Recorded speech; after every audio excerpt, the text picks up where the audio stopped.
Okay, so good morning. Today's daf is Nazir daf Kaf Dalid. Let me share my screen. We're at the top of the page at the Mishnah, and we will get started. So let's see. Hold on. Right up to 80. Right over here. Okay, so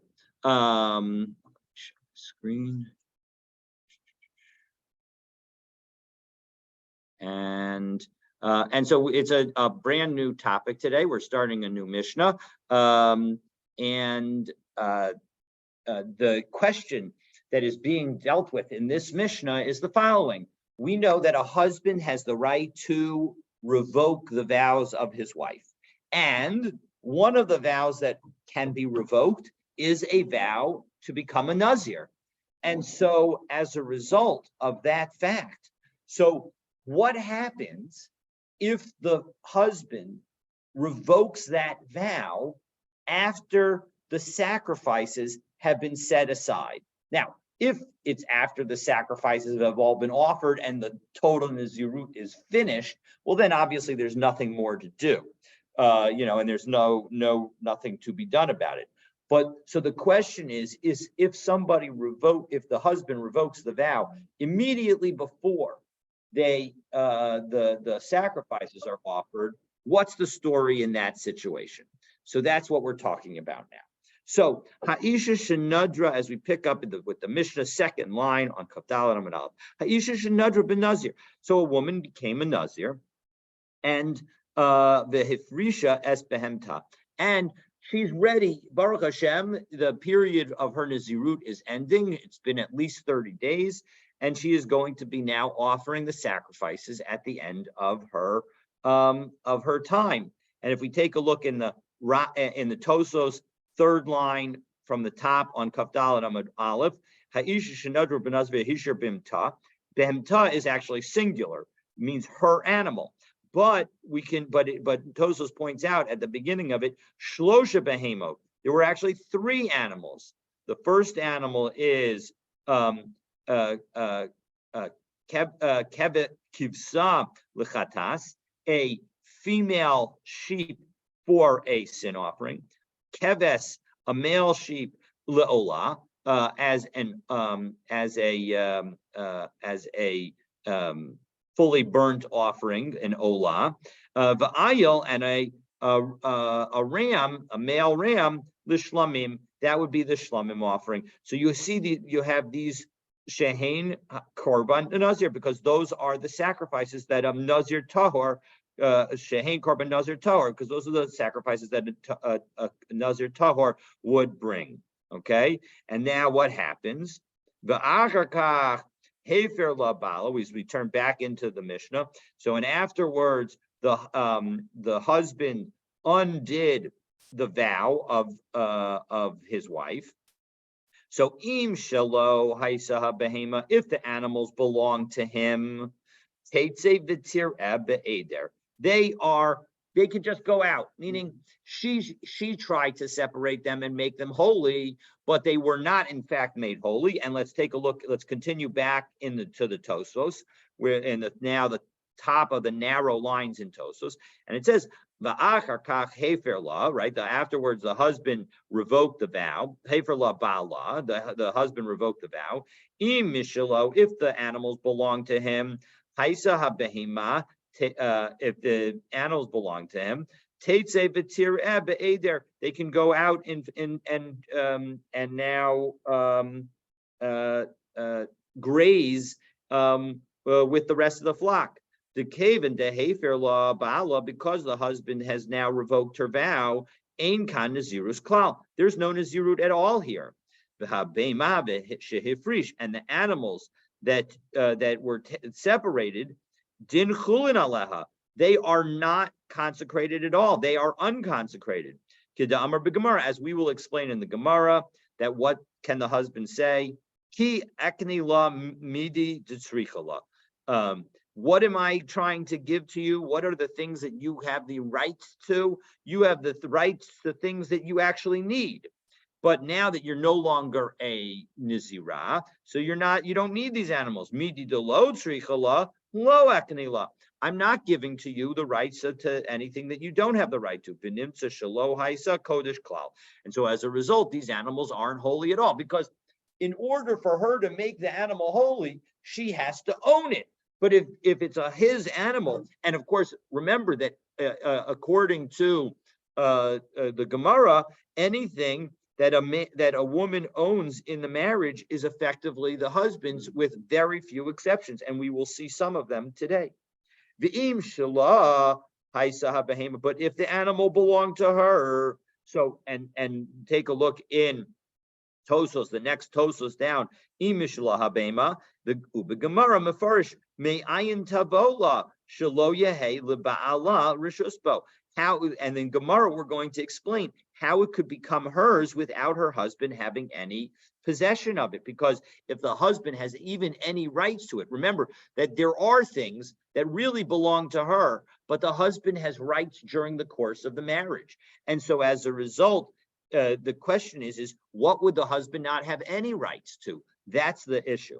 So what happens if, in fact, the animal was hers, which we'll again explain during the course of the Gemara. So achatas tamus, the sin offering needs to die, meaning you just leave it out, and I think we saw this in Psachim, that basically you leave it, the animal, in the barn. You don't do anything to it. You don't give it food to eat or anything. It basically starves to death.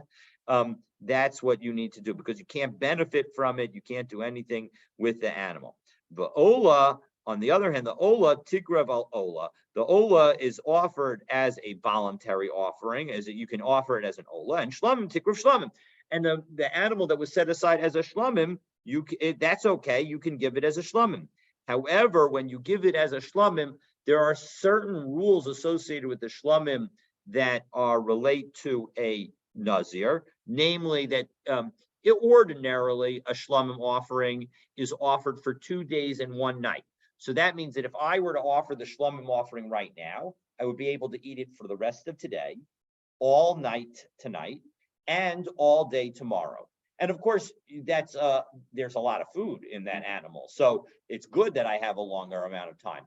When you have a shorter amount of time, what it really is saying is that you need to have an even bigger party with more people, right? Because you still have the same amount of food and you can only eat so much. So as a result, you need to try to include more people. So the shlamim of a Nazir is given only in 1 day, has to be eaten all in 1 day. And so that means that if I were to offer a Nazir shlamim today, I would have to finish eating it by tonight.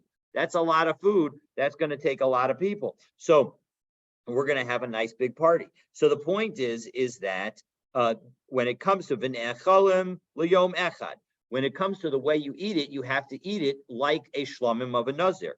However, there's another rule of a Nazir shlamim, which is that it is offered with a lot of bread. But ve'einin tunim lechem. But this shlamim, which is not truly a Nazir shlamim, you don't have to offer it with bread. You don't have to offer it with the bread at all. So, okay. Hello, Mark and Lori. Great to have you here. All right. So that's case number one. Case number one, again. I know, it was so nice and warm. Oh no. We'll talk about it afterwards. You'll tell me who it was. Okay, we'll talk about it afterwards. All right, so hayulamos. So now we have, again, same facts. Husband annulled the vow, but now it's not after she set aside specific animals, but rather she set aside some money. So if she set aside money and the money was not dedicated, so I just had a big pile of money and said that I was going to use it for all the sacrifices of, and she said she was going to use it for all the sacrifices of being a Nazir. So then Yiplo Lindava, those funds can go for any kind of voluntary offering. You can offer it for an Ola, you could offer it for a shlamim. You can't use it for a chatas, because again, a chatas, you can only offer a chatas if you're actually chayiv a chatas. That's the reason that the chatas needs to be killed. Okay, so ma'os miforashin. However, so third case, if the woman had set aside the money for sacrifices, or actually really fourth case, right? First case was if the animals belong to the husband. Second case was if the animals belong to her. Third case was if she set aside money generally. And the fourth case is if she set aside money and now it's specific. So this money is for the chatas, this money is for the shlamim, and this money is for the ola. So then what happens? So demei chatas yelchu liyam hamelach, the money for the chatas, the sin offering, that has to be sent into the Dead Sea. Because lo nanin, you're not allowed to benefit from it. However, below moalin bahen, you're not able to commit me'ila. So what does that mean? So let's take a look at Tosos. Tosos demei chatas yelchu liyam hamelach. It's the last of the medium wide lines in Tosos where it says kevan de'ilu haisa habehema. If in fact this money had been spent on the behema, what would you have to do? Hava azla lamisa. It would have to die. So as a result, below nen in meotan, and you would not be able to benefit from it. Below nen in meotan maos, and you can't benefit from that money midrabanan. It's only a rabbinic rule. Below moalin, and you can't, and you wouldn't commit me'ila. Now me'ila, as a reminder, is if you have an animal that has been set aside for a sacrifice. Let's say an ola sacrifice, because it matters. And you set aside for an ola sacrifice, and then instead of using it as an ola, you used it to work your field, and you didn't realize, that is a violation of me'ila, because you essentially stole something from the Beis Hamikdash. Because this money is being sent into the Yam HaMelach, lo karinan be Kadshe Hashem.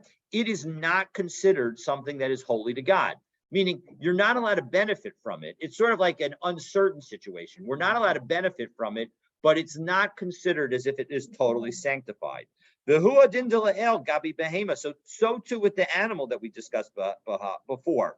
So matzi lemisne lo nanin below moalin. We could have said and learned in connection with that animal that you don't get benefit and you don't do me'ila. So the point is that me'ila requires that the item actually be dedicated to Hashem. And so here, where there's an uncertainty associated with it, so as a result, we're just going to say you throw it into the Red Sea, into the Dead Sea, excuse me. Then we're going to say that you are not going to have me'ila in connection. You can't benefit from it, but it's not going to be me'ila. On the other hand, demei ola, when it comes to the money that you set aside for the ola, yaviu ola, you have to use that money to bring an ola, umolin behen. And if you use that money improperly, because that money is kodesh la Hashem, because it's going to be used for a sacrifice that is for Hashem. So as a result, if you use it, if you misuse it, so then you're going to have to pay, you're going to have to be subject to the penalties of me'ila. Demei shlamim yaviu shlamim. And if you have a shlamim, well, then you have to use it money for a shlamim. And again, just as the shlamim that we saw before, if she had separated the animal, it has to be brought as a shlamim offering, but you don't get the 2 days and 1 night. Instead, it has to be eaten all in 1 day. So that is true here as well. And just like the earlier one doesn't need the special breads that usually accompany a Nazir's shlamim, so too here, the shlamim will not require it. Okay, so that is our Mishnah. And now we're ready for the Gemara. So the Gemara begins by attempting to identify the author of our Mishnah. Now, in order to do that, we're going to note that, look, based on the fact that let's take a look at it inside. So man tana de baal lo mishtabidla. Who is the tana of our Mishnah who says that the husband is not obligated to provide his wife with sacrifices? Now, this is just the hava amina of the Gemara. It's just the initial understanding of the Gemara. We are going to change that understanding. But what is the misunderstanding that it has? Why does it think that at the moment? So let's take a look in the third of the widest lines of Tosos. Man tana de lo mishtabidla. So who is this Tana who says that there's no obligation for the husband to take care? V'lekach yesh svar l'chalek ben behema didei And that's why there's a difference between his animals and her animals, right? In our Mishnah, we said that there's a difference between if the animal belonged to her, where we're going to say it has a sanctification, and if the animal belonged to him, where it does not have sanctification and it actually could just go right back out to the flock. The Tani takes, but because if we're going to say that there's a distinction where if the animal belongs to him, the Tani, where we said the takes a vitira ve'eder, that he could go out and graze with the flock, ve'im shalah chatas tamut, and if it's hers, then the sin offering needs to die. Because what happens if in fact the husband has an obligation to provide all of the sacrifices for the wife? Well, then, it shouldn't make a difference whether it was hers or his. Meaning, here's what happens, right? In our Mishnah, the husband, the wife becomes a Nazir, and the wife is reaching the end of her Nazirut, and she goes to the husband's flock and says, "Listen, I'm going to, have to offer some offerings. This is the animal that I'd like to offer as an offering." Well, if the husband is obligated to give her that offering, well, then it's as if it was hers. And so how come in our Mishnah, we're distinguishing between something that belongs to her and something that belongs to him? Even if it belongs to him, if he owes her, if he's required to give it to her, so then it should be as if it belonged to her in the first place, because that's exactly that's when you have an obligation to give somebody something, it's as if it's already theirs. So Amar Rav Chisda Rabbanan. So based on this question, Rav Chisda says that it must be that our Mishnah is the rabbis, because the rabbis disagree with Rabbi Yehuda in the brisa that we're about to quote. So to Rabbi Yehuda, because if you say that it's Rabbi Yehuda, amai teitze v'sira be'eder. Why should even if she took her husband's animal, why should it be able to go out and graze with the flock? Hamishtabidla, he owed it to her. So to Tanya, because we have a brisa, Rabbi Yehuda Omer, Adam may be karban asher al ishto, that if in fact a woman is obligated in a sacrifice that depends on the wealth of the husband. So there are certain sacrifices that we say are ola v'yored, that depending on the wealth of the person, it could be that you only offer grain, that's the cheapest, or it could be birds, or it could be a full-fledged animal. And so whose wealth do we use if it's the wife's obligation? Do we use the wife's wealth? Well, she doesn't really own anything potentially. It all belongs to her husband. So, or do we use the husband's wealth? And so Rabbi Yehuda says, of course, we use the husband's wealth. V'kein kol korbanos shehi chayevez, and similarly, every korban, that every sacrifice that she owes, that is going to be based on the husband's ability. Shekah kasav law kol achra, because this is what is written to the woman in the tubah. Kol acharayosh de islech alai min kadmas dana, that from all the obligations that you have, I am going to, you have a claim to my property. My property is effectively mortgaged to you for any claim that you have from now, meaning as if I've already given it to you. So Rava Amar, and on the other hand, the rabbis clearly disagree with this position of Rabbi Yehuda.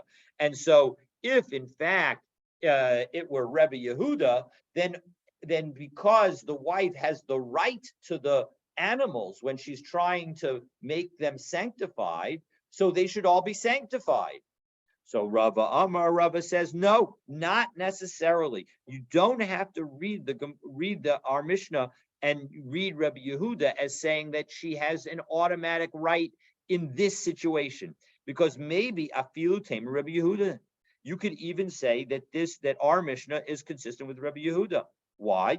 Because kimish abidlah the milsa detzrichala. Because when we said that the husband, that the wife has a right to the animal, and the husband has an obligation to give it to her, That's only when she actually needs it. The milsa to lo tzricha la lo. But when she doesn't actually need it, he does not have an obligation. And so as a result, in this case, where she took the animal while she was a Nazir, a Nazirah, and she's about to offer the animal. But before the animal is offered, the husband undoes her Nazirut. Well, then, as a result, she's no longer obligated to offer these animals any longer. And so if she's no longer obligated to offer these animals, well, then you know what? He doesn't have an obligation to give them to her.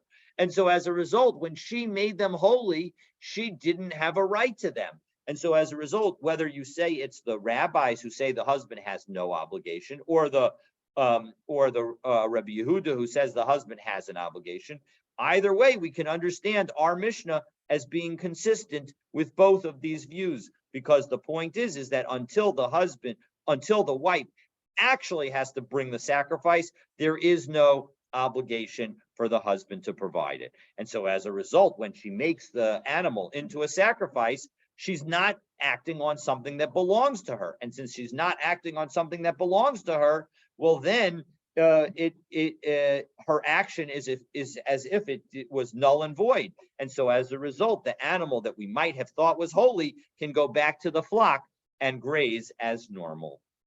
Okay, so that's the first view of this approach. Now we have an alternate version of this Gemara, Ika da Amri. There are those who had the entire conversation that we just had between Rav Chisda and Rava reversed. So Ika da Amri, Man Tana. So who's the Tana? Amar Rav Chisda, Rabbi Yehuda. Our Mishnah is according to Rabbi Yehuda. Why does he say that? Because and he is only obligated to give her something that she needs. But milsa de lo tzricha la lo. And when it comes to something that's not needed by her, he doesn't have an obligation. And so as a result, since in the end, there was no obligation here. So as a result, the rabbis say that if it was his animal, then she won't have. Then the animal could go back to the flock because it's not holy. But if it was her animal, so then it needs to be left to die if it was the chatas. The irabanan, because if you want to say that it was the rabbis in our Mishnah, lo meshabed la klal. Right, he has no obligation to give her any animals, according to the rabbis, according to our initial understanding of their position. How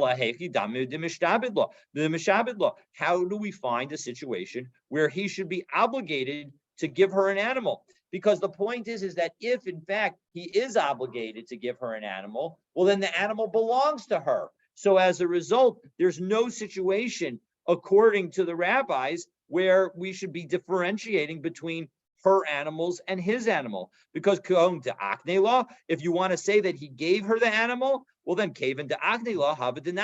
once he gives her the animal, it belongs to her. So the point is that we're in a stuck situation where it doesn't seem like the rabbis could be the author of our Mishnah at all. And yet Rava explains, Rava Amar, as we turn to Kaf Daled Amud Bet, Afilu Tamer Rabbanan. No, you can even say that it was the rabbis here as well.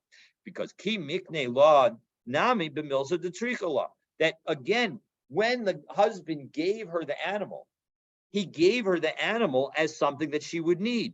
B'Milsa D'Lo Tricha Law, Lo Makni Law. So what is the case according to the rabbis? According to the rabbis, the woman comes, and the Rush actually explains this. If we take a look in the Rush, bottom line on Kaf Daled Amud Aleph, he says, "V'havi ella hechi damei d'mishabed la da'achni la, but kaven da'achni la hava la nafsha." Right? V'havi kamo shehefresh mishalah. The point is that if in fact the husband gave it to her, well then it would be like she took from herself.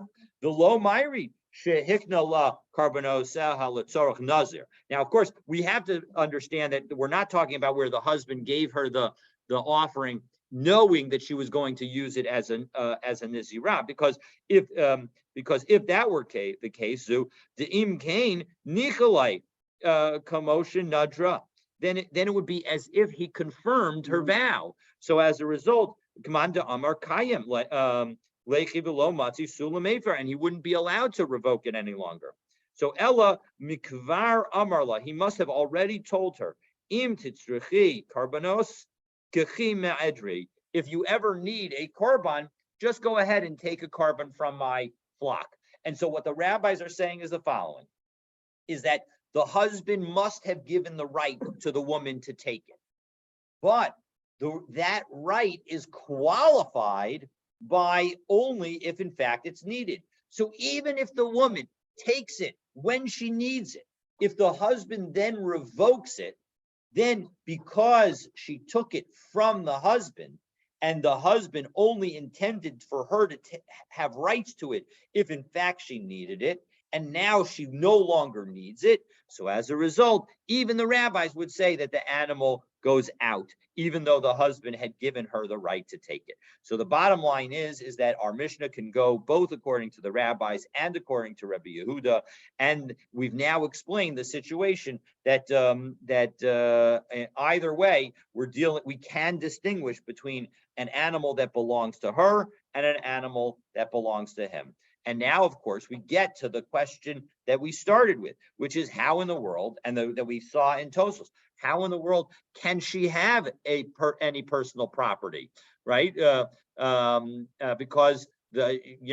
the things that she owns really belongs to her husband. So im shalah haisabem tachatas tamus ve'olol tikrav, right? So we quote the Mishnah. The Mishnah said that if the animal was hers, we have to leave the animal to die, and the ola is on the ola would be offered. So the Gemara asks the question that we've been wondering: He minallah, how did she get this property? Where did she get this property from?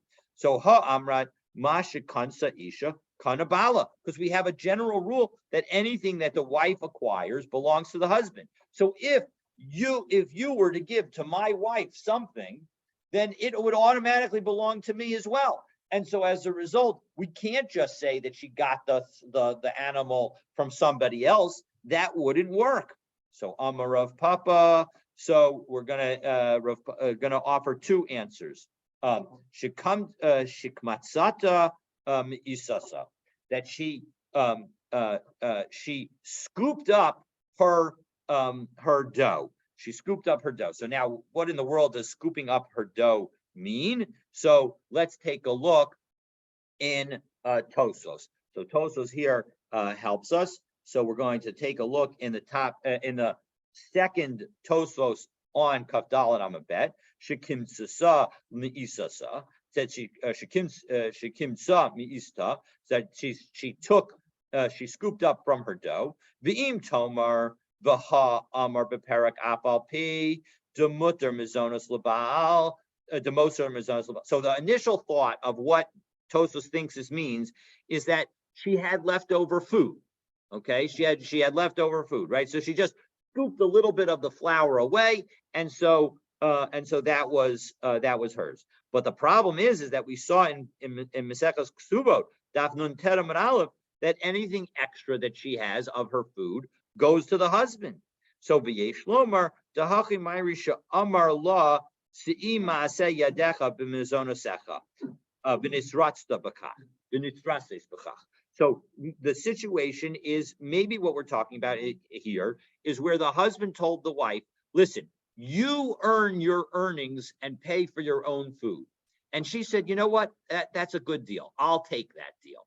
So she now has the right to her own earnings to use it to spend for food.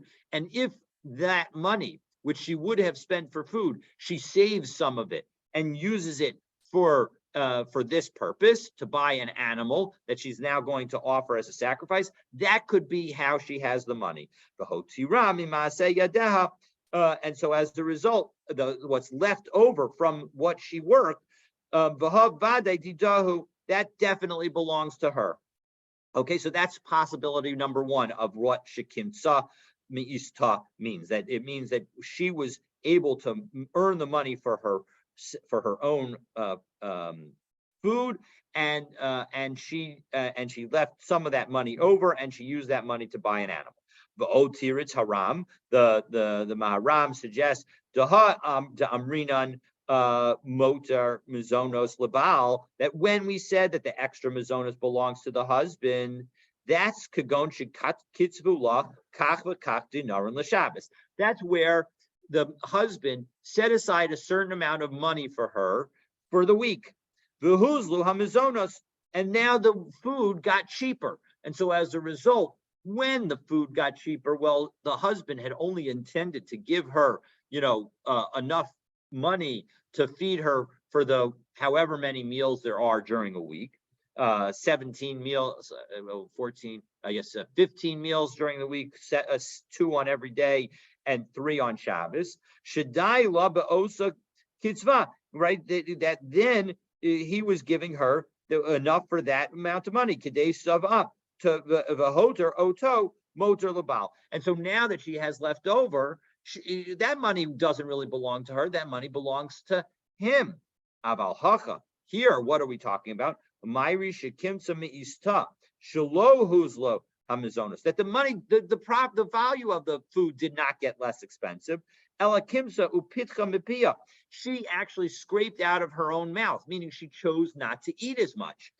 Shelo achla kedei sova. She didn't eat enough to satisfy herself. Dahu moser. That what's left over from that perspective, havi badai dida. That would definitely belong to her. And it's an interesting question, right? What belongs to you? If I invite you over for a meal, and I put some food in front of you, do you now own that food, or is that food still mine? Interesting question that is tied potentially to this issue. But all right, so let's go back into the Gemara. So answer number 1 is she saved a little bit of her own food.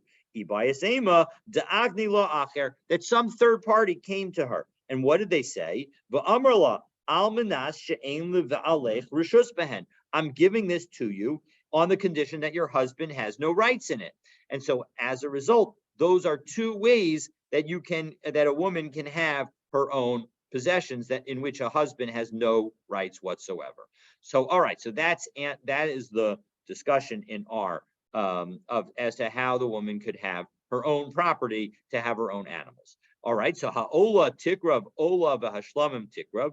Right. I'm sorry. Ha'ola tikrav ola, v'hashlamim tikrav shlamim. Right. So we said that the ola is brought as an ola, and the shlamim is brought as a shlamim. So Amar le Shmuel Avua bar Ihi. So Shmuel asked Avua bar Ihi, lo tesev, don't sit down al karayach, don't sit down on the cushion ad amrat li hada milsa, until you tell me the following. Now the issue is that the problem is that the Gemara doesn't tell us what he was asking about, but it's clear from the answer that we're about to give that he was asking, tell me all the situations in which a shlamim offering that is for a Nazir is not offered with bread.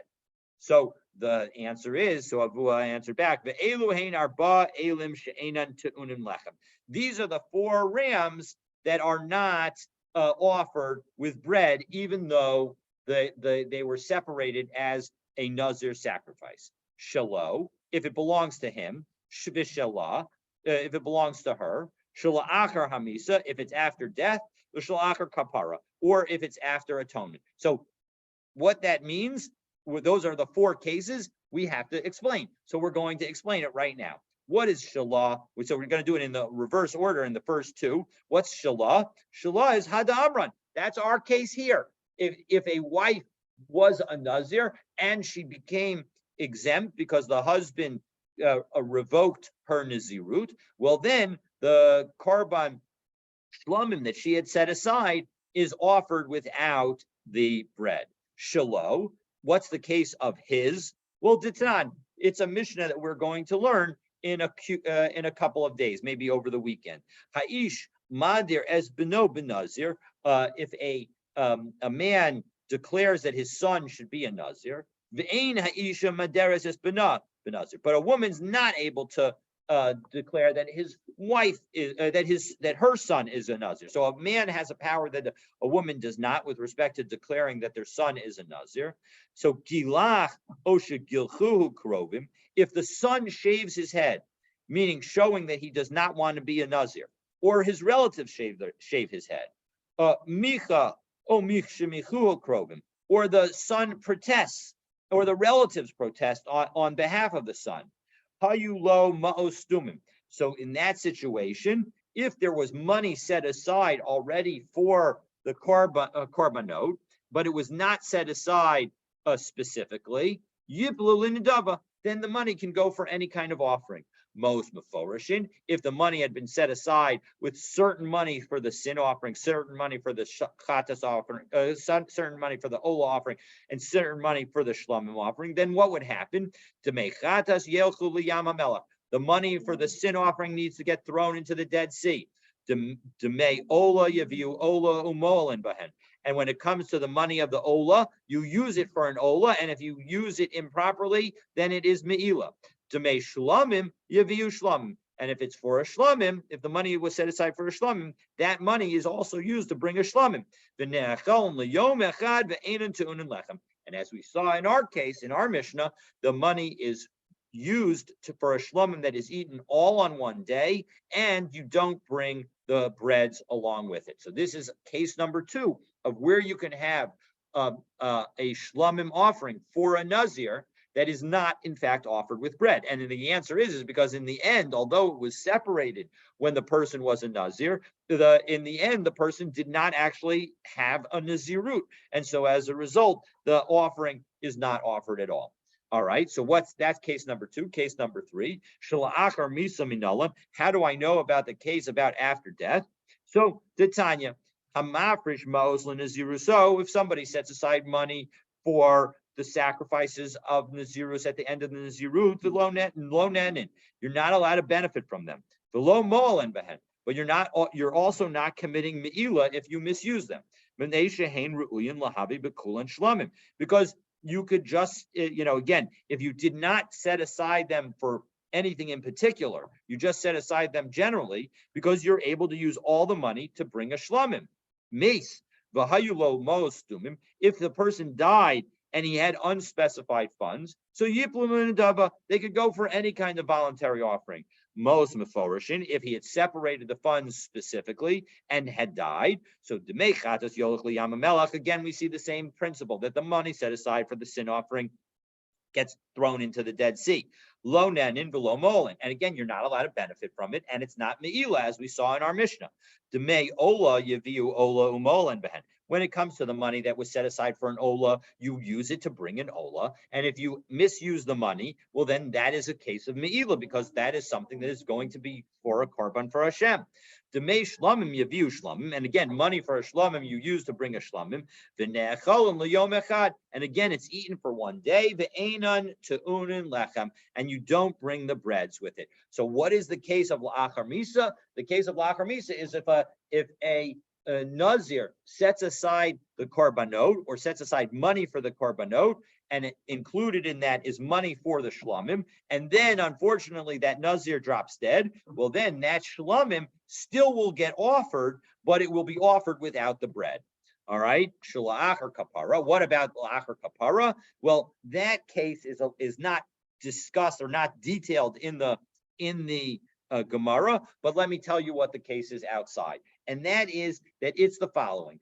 The Nazir sets aside the animals for his sacrifices, and unfortunately, one of them, namely the shlamim animal, runs away, and he doesn't know where it went, and he lost it, and now he's trying to bring his offering, so he goes ahead and he brings a replacement animal for that shlamim. But you know what happens, as is often the case? As soon as he offers the other shlamim, it comes back. And so now what does he have to do with this animal that it was set aside as the shlamim? So again, savra lahu, we can use reasoning.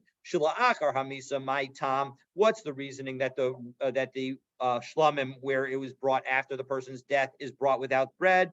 Delo chazia lekapara, because he no longer needs any atonement because the Nazir's passed away. So shala'achar kapara nami. Again, similarly, there's no atonement necessary, and so as a result, there's no need to bring it with the bread. So we've now come up with the 4 cases.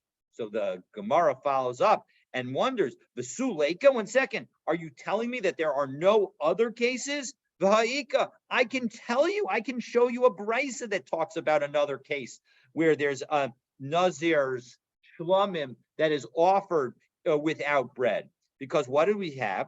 We have the following brisa: Ushar kol shalmei Nazir, and all the other kind of shlamim that are offerings that a Nazir would bring.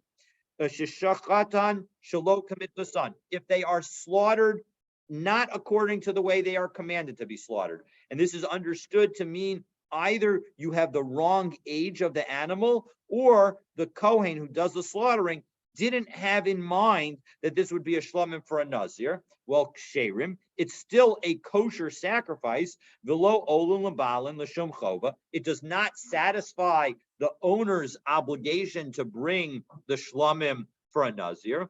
And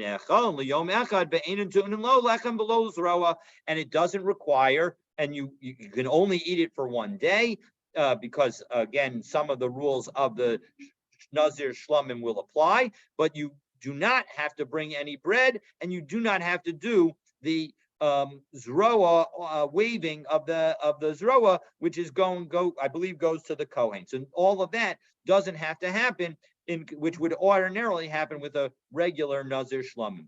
And so as a result, our question is, why didn't, when Avua answered the 4 examples, why didn't he mention this one as well? So the answer is kamitzvasan kachashiv, shelo kamitzvasan lo kachashiv. No, when he was giving the answer where there was nothing wrong with the way that the korban was offered. He didn't want to talk about a situation where the person made a mistake in how it was offered. And so that's why he didn't mention that one. Okay, so with that, I realized it didn't roll that, but okay. So as a result, we now answered why we only mentioned 4. And so there are 4 cases of a validly offered offering where it was originally separated as a Nazir's shlomim, but it gets offered without bread. And there's a 5th case where it gets offered without bread because it was not offered correctly. So now tomorrow, we're going to continue our discussion of the Mishnah that we started with today, and we're going to pick up with what about these unspecified funds? Because let's think about those funds for just a moment, and then with that we'll end. Those funds are going to be used for the 3 different korbanot. They are going to be used for the chatas, they are going to be used for the shlomim, for the ola, and they're going to be used for the shlomim, the chatas, the ola, and the shlomim. So 1 second, if some of that money was definitely going to be used for the chatas, and what do we know if we knew that the money was specified, so we knew that this dollar was for the chatas, and that dollar was for the shlomim, and that dollar was for the ola, we know that the dollar for the chatas would have to get thrown into the Yam HaMelech. Well, why don't we have to worry about that dollar being mixed up in the other dollars? Meaning, why don't we say, hey, you can't just use all of the money for any offering you want? Maybe you need to be worried that some of that money was going to go for the chatas, in which case it needs to be thrown into the Yam HaMelech.